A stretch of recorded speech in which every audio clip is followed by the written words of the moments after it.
नमस्कार. लोकआस्था पाहणाऱ्या सर्व प्रेक्षकांचं मी मनपूर्वक स्वागत करतो. मित्रहो, नांदेड शहरासाठी विशेष प्राधिकरणाची गरज आहे का? प्राधिकरण स्थापन करण्याच्या बाबतीत खलबतं चालू आहेत. मुंबईला मंत्रालय स्तरावर बैठका झाल्या. एकंदरीत हा विषय काय, या विषयावर बोलण्यासाठी भारतीय जनता पक्षाचे नांदेड जिल्ह्यातील एक महत्त्वाचे नेते म्हणून ओळखले जाणारे प्रवीण भाऊ साले सर हे आपल्या सोबत आहेत. सर नमस्कार. नमस्कार.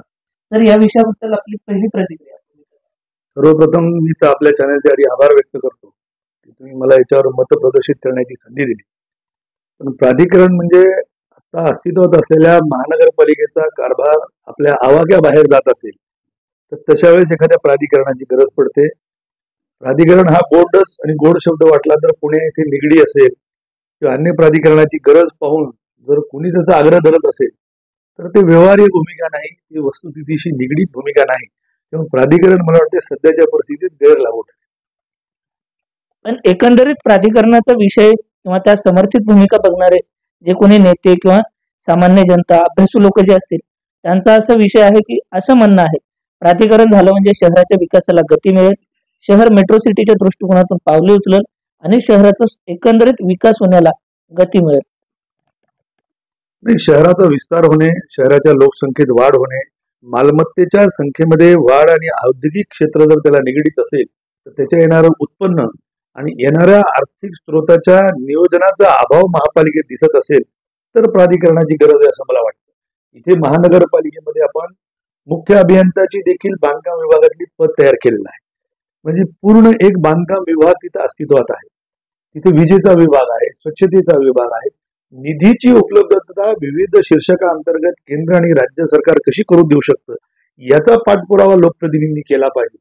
गुरुतागद्दीच्या माध्यमातून मोठा निधी जसा आपण आता मिळवला तर आता देखील गुरु तेग बहादूरजींच्या 350व्या शहीदी महोत्सवामध्ये आपण तसा निधी उपलब्ध करू शकतो.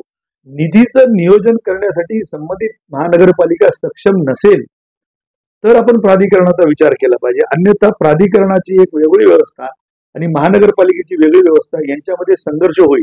कामाचं वाटप कसं करणार? आता सार्वजनिक बांधकाम विभाग आणि महानगरपालिकेचा बांधकाम विभाग यांच्यामध्ये रस्त्यांच्या हस्तांतरांचे विषय वाद असतात. आपल्याला एखादा उड्डाण पूल करायचा आहे तर नेमकं कुणाच्या रस्त्यावर करायचा, बांधकाम विभागाच्या का महापालिकेच्या, याचा ताळमेळ बसत नाही. आपल्याला स्थानिक राज्य विद्युत मंडळ आणि महानगरपालिकेचं देखभाल दुरुस्ती करणारा विद्युत विभाग यांच्यातले अंतर्गत प्रश्न आपले मिटत नाही. तेव्हा विद्युत व्यवस्था आपण सुचारूपणे चालू शकत नाही. मग हे छोटे छोटे विभागवार प्रश्न मिळत नसताना अजून एक प्राधिकरण आणून बसवायचं आणि त्या प्राधिकरणाकडे निधी वर्ग करायचा. बरं, निधीची शाश्वता काय, निधीसाठीचं नियोजन काय आणि निधीसाठीची वेगळी मागणी काय की ज्या मागणीला संलग्न राज्य किंवा केंद्र सरकार आपल्याला निधी उपलब्ध करून देईल.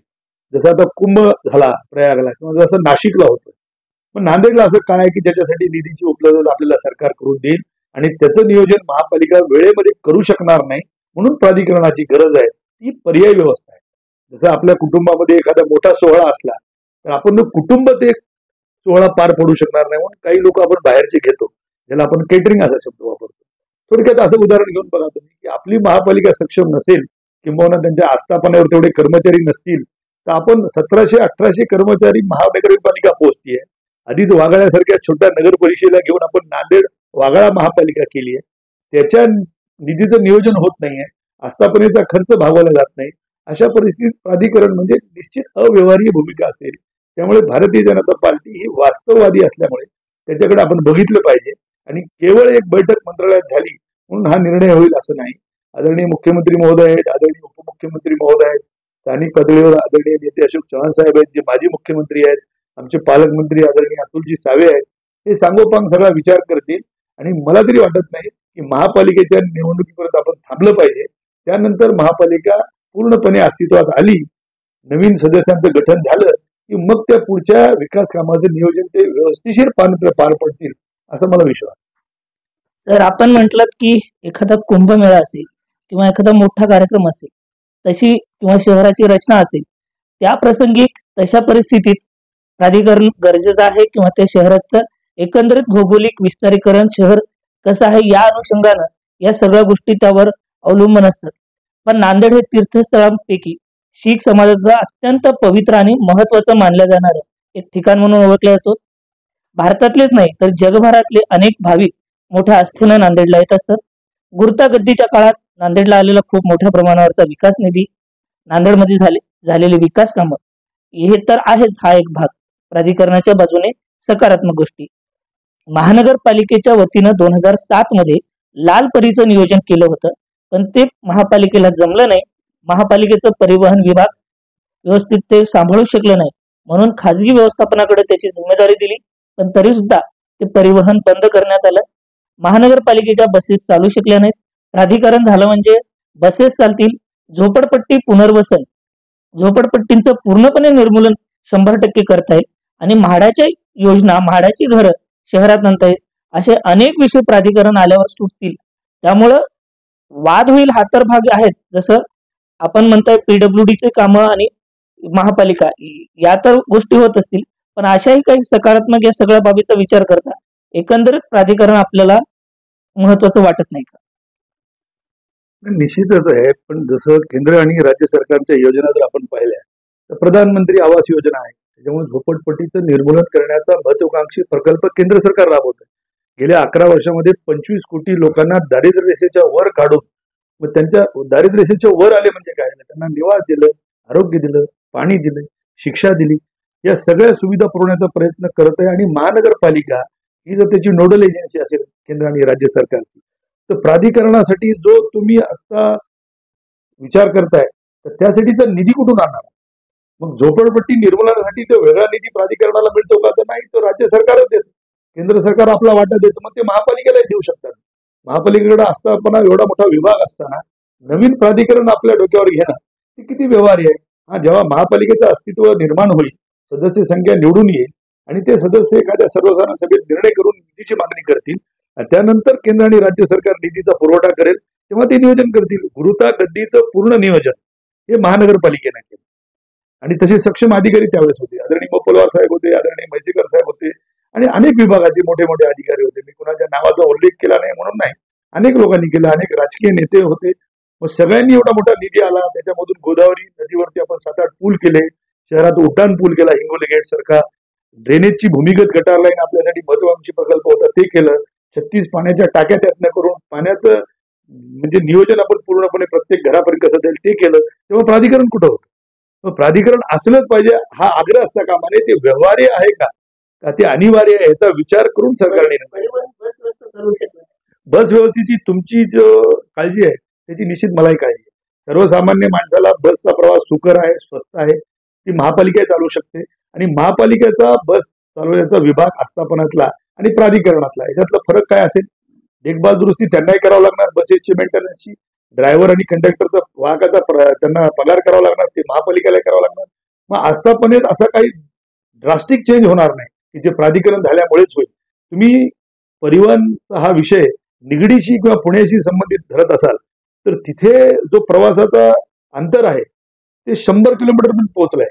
आता वाघोलीपासून ते तुम्ही तिकडे पाल लोणावळ्यापर्यंत, इकडे कसाऱ्यापासून की पार इकडे एरोड्यापर्यंत, ह्याच्यापर्यंत प्राधिकरणाच्या गाड्या चालतात. म्हणून उत्पन्नाचे स्रोत आहे. आमचं किलोमीटरमध्ये क्षेत्रफळ किती आहे, लागणाऱ्या बसेस किती आहेत, त्याची देखभाल दुरुस्ती खर्च किती आहे, त्याच्या आस्थापनाचा खर्च किती आहे, आणि याचं काही नियोजन जर राज्य सरकार करणार असेल तर महापालिका ती चालू शकेल. तशा वातानुकूलित बसेस आज पुण्या मुंबईला चालत आहेत, त्या महानगरपालिकाच चालवत आहे. सगळीकडे काही प्राधिकरणच चालू होत नाही. त्याच्याविषयी तर तुमचा आग्रह मी समजू शकतो. याकरिता आपण वेगळा पाठपुरावा महानगरपालिकेने परिवहन विभाग सुरू करून, परिवहन समितीचा अध्यक्ष करून त्या अंतर्गत या बसेस चालवल्या पाहिजेत. हा आग्रह निश्चित चांगला आहे. यासाठी आम्ही देखील सत्ताधारी पक्ष म्हणून नेत्यांच्या कानावर हा विषय घालून त्याचा पाठपुरावा करतो. सर, आपण या विषयावर स्पष्ट भूमिका मांडली. एकंदरीत प्राधिकरणाच्या आवश्यकतेपेक्षा विकास झाला पाहिजे आणि केंद्र सरकार, राज्य शासन हे पूर्णपणे सक्षम आहेत या निधी देण्यासाठी आणि शहराचा विकास करण्यासाठी. त्यामुळे प्राधिकरण महत्वाचं नाहीये हे आपण विशद करून सांगितले. प्रेक्षकांना किंवा सगळ्यांना प्राधिकरणाच्या अनुषंगाने काय संदेश द्याल? आपल्या वतीनं काय आवाहन कराल, काय भूमिका सांगाल? महापालिका ही महानगरपालिका नांदेडची ही क वर्ग महानगरपालिका आहे. इथे स्थलांतरित होणारा जो नागरिक आहे तो ग्रामीण भागातून स्थलांतरित होतो. आल्या आल्या मालमत्ता कराचा बोजा त्याच्यावर पडू नये, मालमत्ता कर वाढल्या जातील, आस्थापनेचे खर्च वाढले जातील, त्यातनं प्राधिकरणाचा आस्थापनेचा खर्च देखील स्थानिक लोकांना उचलावा लागेल. विकास कामं झाल्यानंतर त्या विकासाच्या बदल्यामध्ये तुम्ही जो कराचा भरणा करायचा आहे त्याची प्रचंड वाढ आपल्या लोकांना सोचवणार नाही. इथे औद्योगिक वसाहत नाही, इथे मोठे मोठे उद्योग नाही, ते उद्योगपती नसल्यामुळे IT सारख्या एजन्सीज नाही. तेव्हा तसं नागरिकांचं दरडोई उत्पन्न तितक्या प्रमाणात नाही की जे अशा आस्थापनेला कराच्या माध्यमातून मदत करू शकतील. तेव्हा तो उलटा आपल्यावर बोजा पडणार आहे. इथे येणारा ग्रामीण भागातला माणूस शिक्षणासाठी, आरोग्यासाठी किंवा स्थलांतरित शिक्षणासाठी झालेला मोठ्या प्रमाणातले कुटुंब आहेत, त्यांच्यावर हा मोठा भार पडल्याशिवाय हे प्राधिकरण चालणार कसं? प्रत्येक वेळेस राज्य सरकार किंवा केंद्र सरकार विविध योजनेच्या शिवाय तुम्हाला निधी उपलब्ध करून देणार कसं? मग पुढे 5-7 वर्षांनी हे प्राधिकरण बंद करणे किंवा त्यांचं काम शिथिल करणे हे करण्यापेक्षा 1-1.5 वर्ष आधी महानगरपालिकेचा अनुभव आपण घ्यावा, प्राधिकरणासारख्या सूचना त्यांना द्याव्यात, कामाचं नियोजन त्यांच्याकडून करून घ्यावं आणि या उपर जर असं वाटलं की हे सक्षम करू शकत नाही तर त्यानंतर पुनर्विचार करायला काय हरकत? हे होते भारतीय जनता पक्षाचे नांदेड शहर जिल्ह्यातील महत्त्वपूर्ण नेते आदरणीय प्रवीण भाऊ साले साहेब. त्यांनी एकंदरीत संपूर्ण नांदेड शहर प्राधिकरणाच्या बाबतीतली भूमिका सांगितली. लोक आस्थेशी आपण संवाद साधला त्याबद्दल आपले धन्यवाद. थांबतो. नमस्कार.